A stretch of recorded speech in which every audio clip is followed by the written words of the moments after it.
métiers au Moyen-Âge, c'est un livre qui retrace donc toutes les activités artisanales, à la campagne et surtout en ville, pendant le Moyen-Âge. Le but de ce livre était de combler un manque et puis aussi de faire découvrir au public la vie des métiers sur lesquels je pense qu'il y a beaucoup de fausses idées. Par exemple, l'idée que les gens travaillaient d'arrache-pied beaucoup, tous les jours, à des horaires de travail absolument horribles.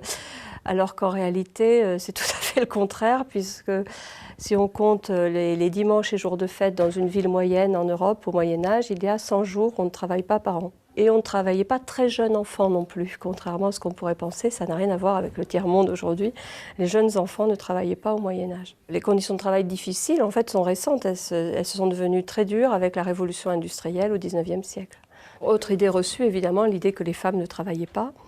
Les femmes travaillaient au Moyen-Âge, leur travail était reconnu. Alors ça dépend des pays et des régions, mais on voit des femmes, par exemple, à Strasbourg, exercer des métiers comme gardien de porte fortifiées, charretier, tonnelier. Tous les noms de professions étaient féminins. Au Moyen-Âge existaient en féminin déjà. Vous aviez les peintresses, les orfèvresses. Tous les noms existent déjà en français du Moyen-Âge. Le travail est organisé de façon très, très stricte au Moyen-Âge. Alors ça a des avantages, ça a des contraintes aussi, c'est sûr.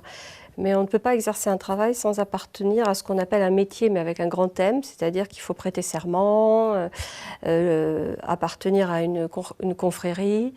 Et donc les membres se doivent absolument entraide entre eux, en cas de maladie, en cas de mort. On va aider la veuve.